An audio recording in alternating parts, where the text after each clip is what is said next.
Seja bem-vinda, seja bem-vindo a mais um podcast Boniteza e Educação. Nos dois últimos podcasts tratei da concepção bancária, objeto da crítica de Paulo Freire. Desumanizadora, posto que serve à opressão, ela encontra resistência quando a experiência educacional se constitui em lugar de diálogo. Diálogo que implica na superação da falsa dicotomia educador-educando, na superação da relação doentia de dominação. Escreveu o educador no livro Pedagogia do Oprimido: o educador já não é o que apenas educa, mas o que, enquanto educa, é educado, em diálogo com o educando que, ao ser educado, também educa. Ambos, assim, se tornam sujeitos do processo em que crescem juntos e em que os argumentos de autoridade já não valem, em que, para ser-se funcionalmente autoridade, se necessita de estar sendo com as liberdades e não contra elas. E segue Paulo Freire: já agora ninguém educa ninguém, como tampouco ninguém se educa a si mesmo. Os homens se educam em comunhão, mediatizados pelo mundo, mediatizados pelos objetos cognoscíveis que na prática bancária são possuídos pelo educador que os descreve ou os deposita nos educandos passivos.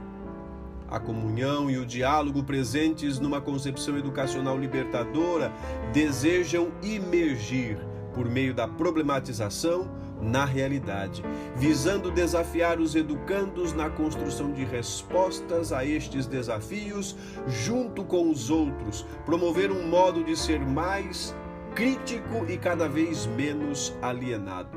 A educação como prática da liberdade, como escreveu Paulo Freire, nega a afirmação de um ser humano abstrato e desligado do mundo e afirma a relação dos seres humanos uns com os outros no mundo. Afirma que consciência e mundo se dão simultaneamente. Não há uma consciência antes e um mundo depois e vice-versa.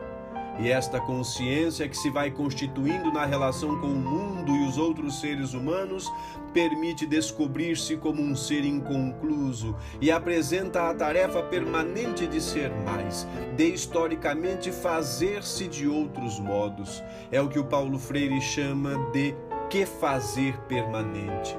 Disto resulta que a educação se refaz constantemente na praxis. Para ser, tem que estar sendo, escreveu o educador. A educação como prática da liberdade ou a educação problematizadora, anotou Paulo Freire na Pedagogia do Oprimido, que não é fixismo reacionário, é futuridade revolucionária. Daí que seja profética e como tal esperançosa. Daí que corresponda à condição dos homens como seres históricos e à sua historicidade.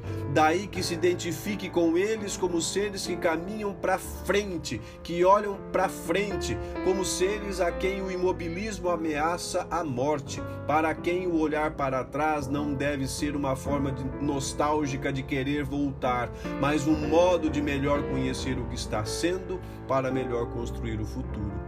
Daí que se identifique com um movimento permanente em que se acham inscritos os homens como seres que se sabem inconclusos.